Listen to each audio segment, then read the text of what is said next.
Welcome to the Wealth Done Differently Retirement Podcast. Danielle Howard, a certified financial planner, shares insight into the financial tools, techniques, and temperaments needed to make the most of your retirement dollars and relationships.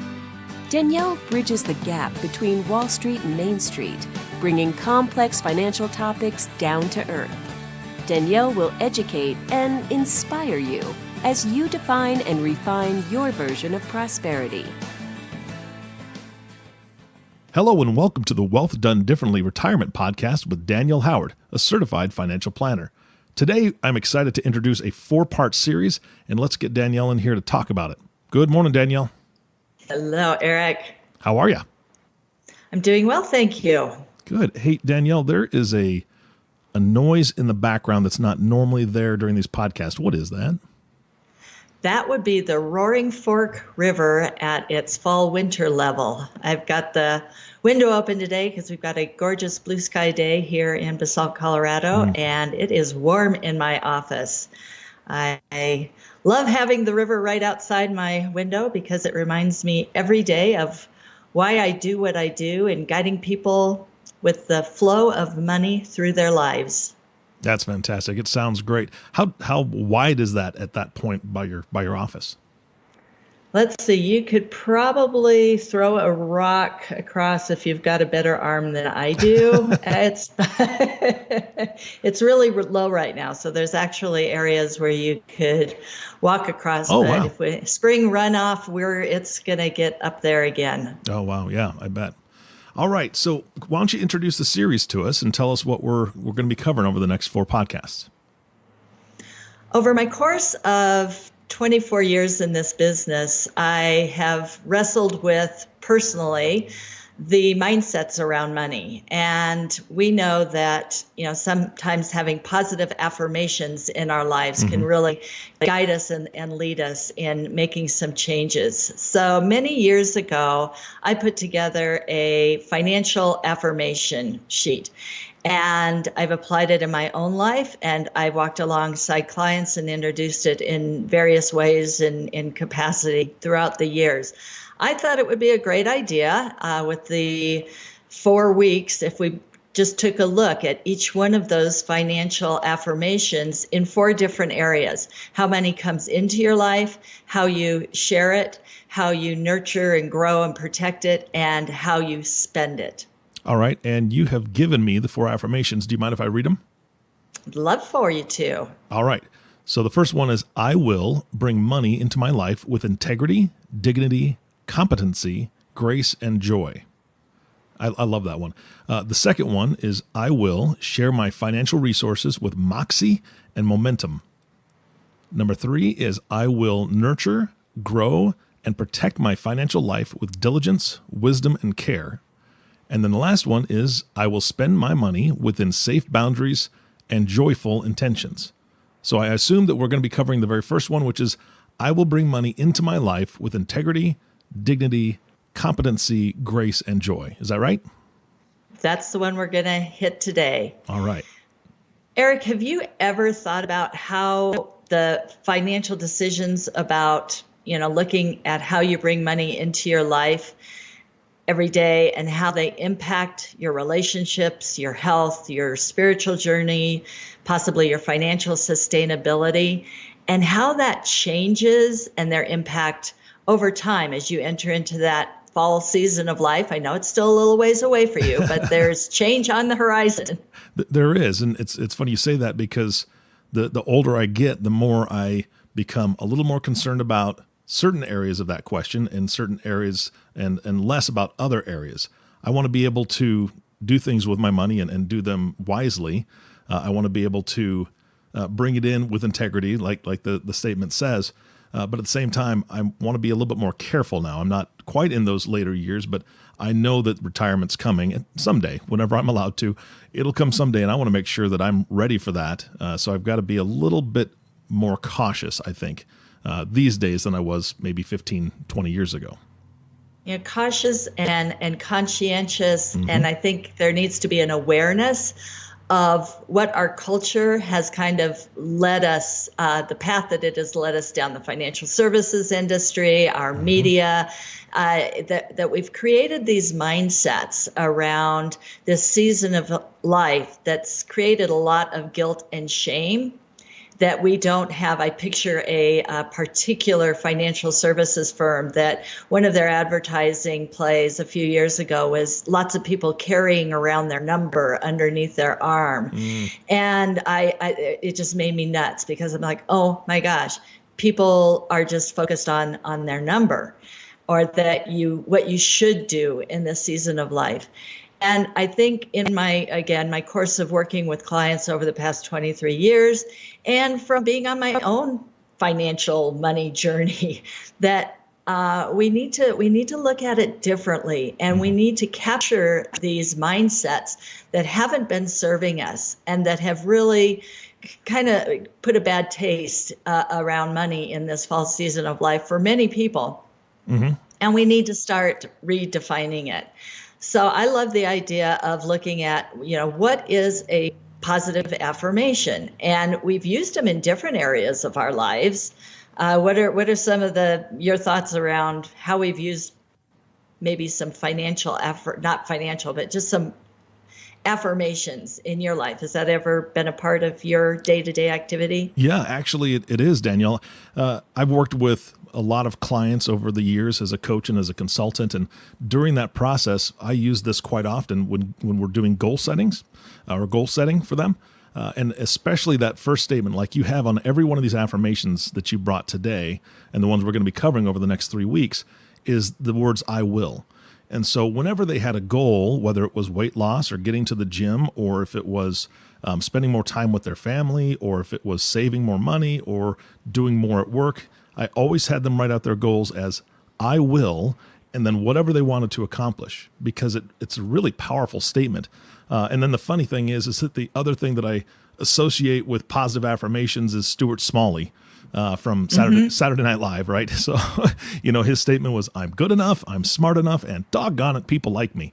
And as funny as it is, the positive affirmation, or the thought behind positive affirmations, is really, really empowering if you do it correctly and you begin to believe what you can do and what you want to accomplish, and start looking toward those goals or becoming that person that you want to be. Exactly. So it's changing the language of our brains. It's that rewiring our neural pathways. It's taking thoughts captive and seeing if they're serving us or not, and where they're not, we need to consciously shift it. So the idea behind positive affirmations are are usually spoken out loud. They are often repeated, and they're going to encourage and uplift the person speaking them. And as you mentioned, positive affirmations are always in the present tense, so that I will, I choose to, I am in the mid, I am, basically. That's right. There are I am statements. And your brains will start, again, rewiring to bring that into existence. And there's all sorts of research out there, and many of us are very familiar with, the idea of positive affirmations. But I think when it comes to our financial lives, the noise that's coming in the other direction is sometimes we feel it can be louder. So the goal of this 4 weeks together is going to be, how can we increase our voice? How can we increase the volume and amplify our financial affirmations? Yeah, that sounds great. I mean, it's a must do for anybody who wants to make those changes or wants to live that life that they're looking for. Yes, and the positive words that I use in these, these are mine, and I'll share some of my story around them. But I just encourage people, use these for a while or come up with your own, but they need to have positive words. They need to reflect your values and what's important to your existence. And they're spoken as statements of fact and truth. And I know I've wrestled in the past with, oh, is this just a fake it till you make it type of thing? And yeah, maybe sometimes. Yeah, but it's very powerful. Yeah, no, I agree. And that's just it, is you may not believe that I will do this or I am this. But again, you say it over and over, because if that's your goal or that's your desire, you can have the ability to do that with some self-discipline and really staying positive and ignoring those outside influences that will tell you you can't or you aren't. Exactly. That I should do puts you in that position of pressure where I choose to, I will, puts you in a position of power. And we need to consciously decide to do this, and especially around our financial lives, because there is so much outside noise coming in. And unlike the river running past my office, the outside noise coming at us is very detrimental to our financial, existence, sustainability, all the things I mentioned before, our relationships. And so we want to take charge and declare what we want to be our own financial truths. Okay, so I want to ask you a little bit about this first affirmation. I will bring money into my life with integrity, dignity, competency, grace, and joy. Can we break down those words and why you chose them specifically? Sure. When we're looking especially at the rewirement season of life, so many times people want to just draw that line, cross over, and sail off into the sunset, dressed in white linen with a cocktail in hand. All right. And I think that many times when we're in the accumulation phase of our lives, it's a little, so much of our identity is wrapped into, what we do for a living, how we exchange our time for a paycheck. And as we shift gears and move into this fall season, you may change careers, you may scale down or even leave. And we need to wrestle with, what does it mean to have integrity about how we're bringing money into our life. I have worked with people that have really wrestled with the idea of, I'm not going to be bringing money into my life with a paycheck anymore, and I now need to turn on a faucet with the IRA or the 401ks or Social Security. And because there's a loss of identity with what they're doing during the day, that integrity, that, holding oneself to, a moral principle or living in your financial authenticity kind of gets gray. And I think we're challenged to say, all right, what does it mean to me as I look at this fall season to maintain that integrity over how money comes into my life? So it may be changing forms. You're not exchanging your hours for a paycheck anymore. But I truly believe that you can have integrity in your rewirement years and your retirement years in how you bring money into your life. And living in that financial authenticity is about understanding how the money is coming in and maybe knowing it's going to change and saying, all right, is it going to come in different ways? Am I looking at now bringing money in through the gig economy? Maybe it's Airbnb. You want to rent out a room or your whole house part-time. Do you want to do TaskRabbit? Do you need to bring money into your life? Maybe you don't need to actually continue that exchange of services or product for a paycheck or for money, but you need to say, what fills my day? And if my money is going to be coming into my life through my 401k, Social Security, business income, or something else, what does integrity in that situation look like? Eric, I'd like to share a little bit about my own journey with this integrity component on bringing money into your life. Well, I was raised in this industry in the product world. 25 years ago, the financial services world was very much product focused. You sold life insurance, you sold mutual funds, you sold something. So the idea of financial planning was really revolving around, how do you, quote unquote, do a financial plan? But the idea is to sell a product.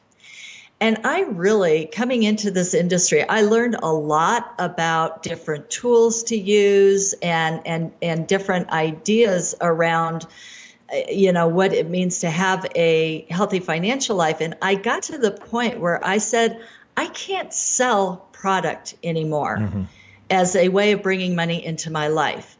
There are good products out there. There are very good financial tools. For example, insurances. There's definitely a reason and a fit for those products.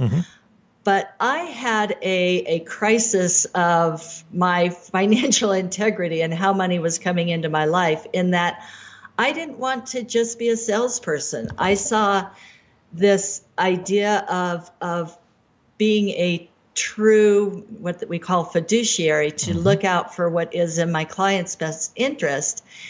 And I needed to really look at my business model and how I wanted to change that. And it's taken some time. And we're now seeing more and more of the financial services world shift into this advice culture. What does it really mean to, serve a client and look at their entire financial picture? And so I had to walk through this process myself and say, when I'm bringing money into my life in a way that I feel good about, that I feel I am bringing a service to the table, that I'm exchanging something of value, which is my knowledge and wisdom, which has grown over the past 24 years, and I can charge for that knowledge and wisdom, that makes me feel good. And so I just want to share that in one of my opportunities along this journey to really take a look at what it meant to have integrity in my financial life. My husband is recently, last May, he is in the process of rewiring again. So he left a paid teaching position and is now, we had to sit down and figure out, do we still need you to bring in income, or what is going to bring meaning and purpose to your day? Or, how do you find that integrity in how we turn on the different spigots from a pension that he had, or looking at the teaching para component? And that was part of our process as he rewired into his next season. So it's an ongoing, it's never done. It's you're always going to want to be revisiting this and asking yourself, do I feel like there's anything I need to address in in bringing money into my life with financial integrity? Yeah, definitely not a one and done. Definitely have to reevaluate where you're at each stage of your life. I agree with that. So the next word in the affirmation is dignity. How do you break that one down?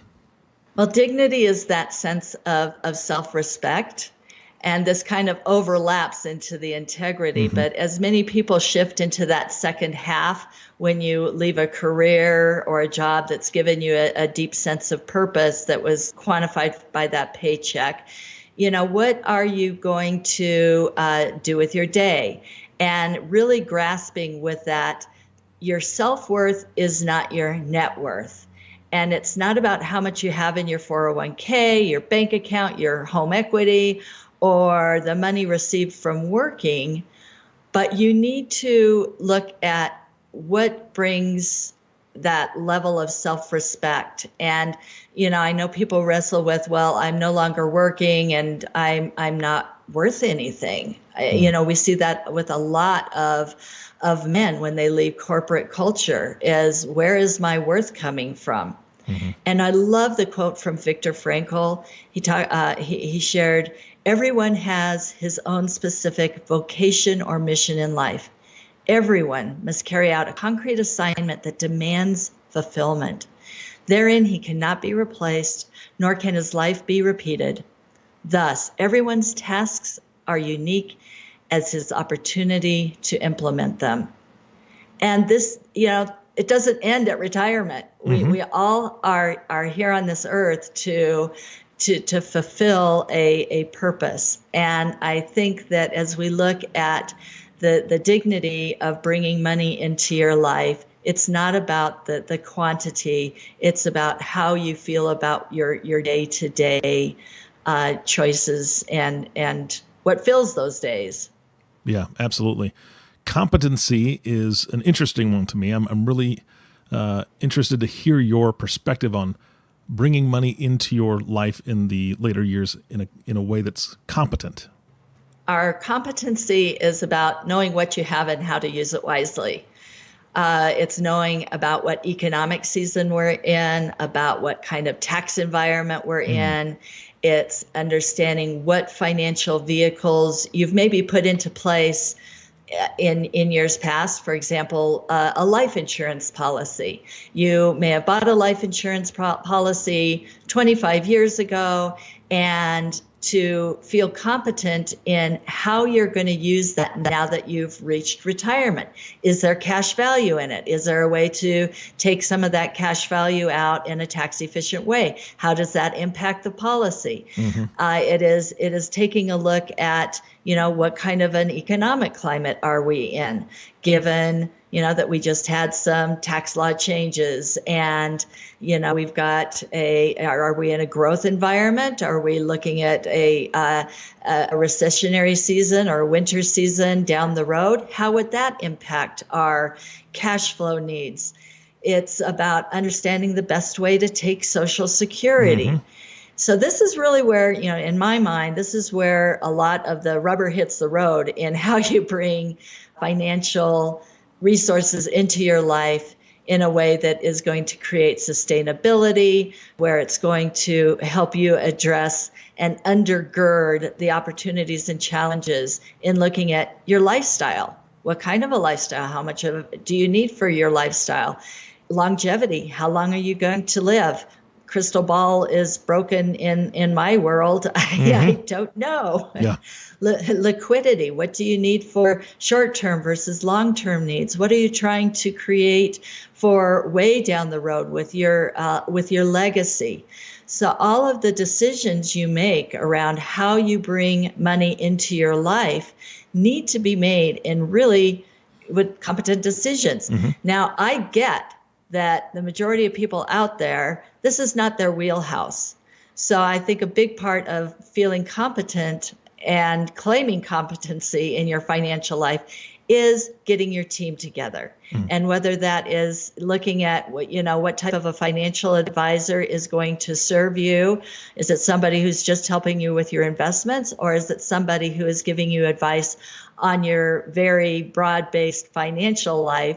I think is going to add to that element of competency in how you bring money into your life during your retirement years. Absolutely. It's so important because unless they're willing to go out and get a tremendous education, and there's no way they could match the experience, but getting an education, they need to get somebody on their side. And so again, anybody listening to this, Danielle is absolutely great at this, and she's got a lot of experience. So for that competency factor, you might want to reach out. Which brings us to our next word, grace. I love the word, and I have no idea how it ties into this, but I bet you're going to tell me. I think of grace, and again, these are my words. This is what has really helped me to walk along this path of what I feel it takes to have a healthy financial life and a financial life that I can live with in my integrity.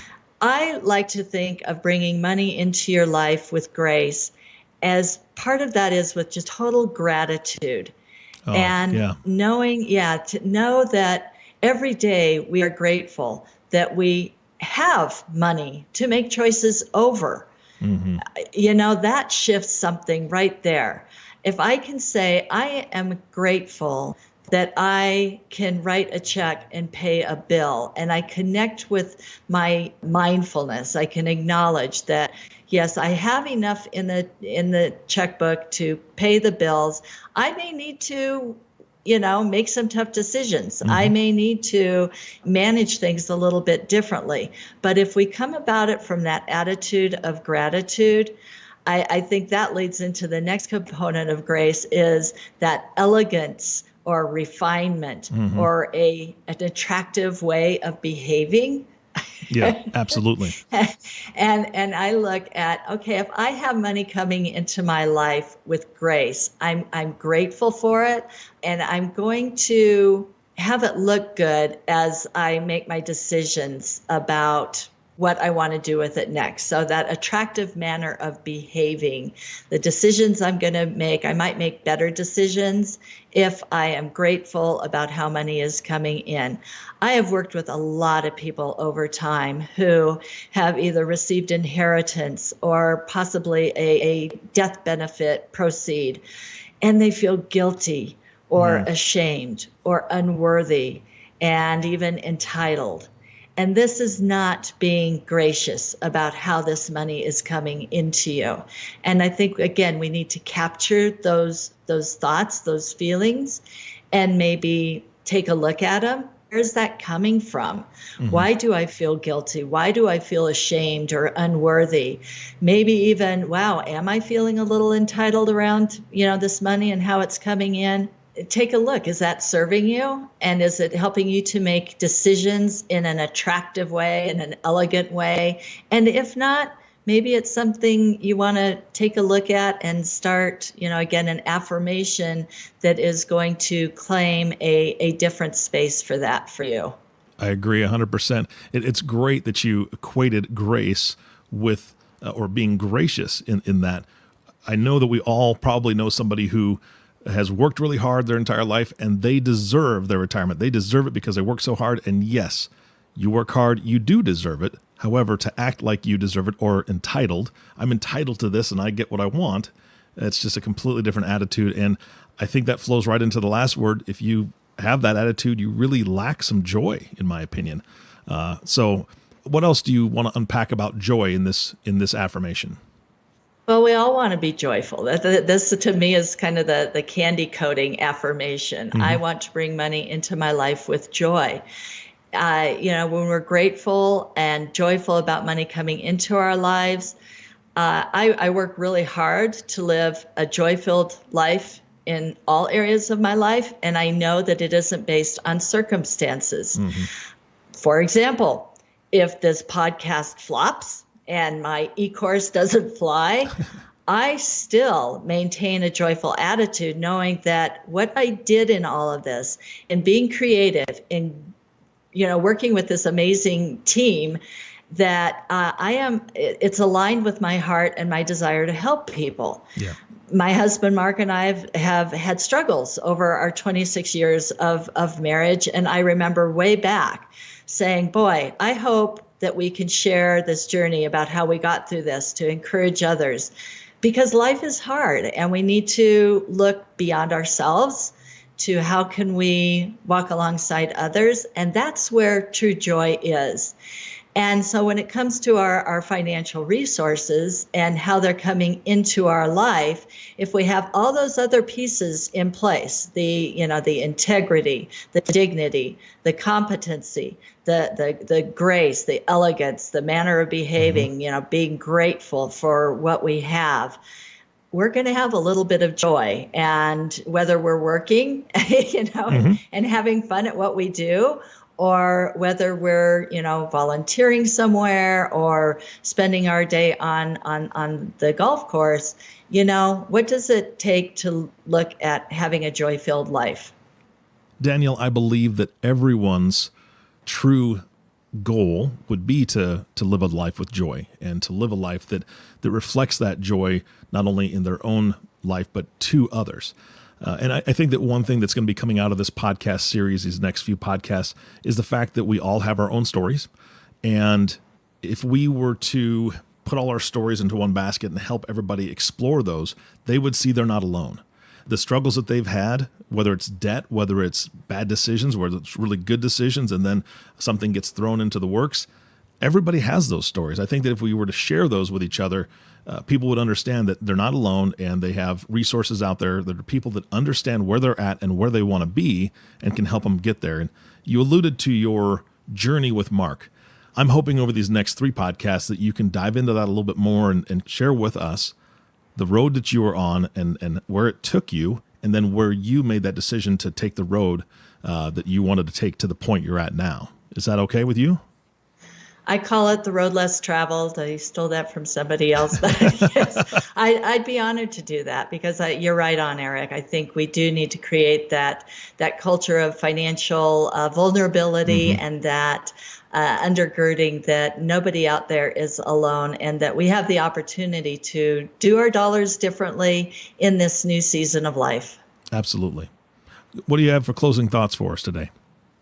Well, we have created a financial affirmation piece that you can print out, and we've got them 2 to a page, so you can get a copy Nice. for yourself and share one with a friend. You can post it up on your mirror in the bathroom so you can read it every morning. You can put it on your computer screen. So I'd encourage people to download that at www.daniellehoward4u.com. We also have an opportunity for you to start building your retirement competencies by taking our 8-week Learn in the Privacy of Your Own Home in Your Pajamas, doing your dollars differently in retirement e-course. We're launching that in January. What a great way to start your 2019. Find that again at www.daniellehoward4u.com. And I encourage you all to stay tuned. Next week, we're going to affirm the idea of sharing what you have with moxie and momentum. And I will, Eric, I'll share some of our struggles and wins. That sounds good. And I'll join you with that too, because I've got a few stories that might surprise some folks. So hope that's okay. Oh, boy. Yeah. Yes. All right. Thank you for listening to Wealth Done Differently in Retirement with Danielle Howard. If you have not subscribed to the podcast yet, please click the subscribe now button below. This way, when Danielle comes out with a new podcast, it'll show up directly on your listening device. It makes it much easier to share these podcasts with your friends and family. And please do that because these affirmations are fantastic, very powerful, and it can really change the direction of their life and their retirement years. Thanks again for joining us. For everyone at Wealth Done Differently Retirement, this is Eric Johnson reminding you to live your best day every day. And we'll see you next time. Thank you for listening to the Wealth Done Differently Retirement Podcast. Click the subscribe button below to be notified when new episodes become available. The information covered and posted represents the views and opinions of the guest and does not necessarily represent the views or opinions of Wealth by Design, LLC. The content has been made available for informational and educational purposes only. The content is not intended to be a substitute for professional investing advice. Always seek the advice of your financial advisor or other qualified service provider with any questions you may have regarding your investment planning. Danielle Howard, Certified Financial Planner, is an investment advisor representative of Cambridge Investment Research Advisors, a registered investment advisor. Securities offered through Cambridge Investment Research, Inc., a broker-dealer, member FINRA SIPC. Cambridge and Wealth by Design, LLC are not affiliated.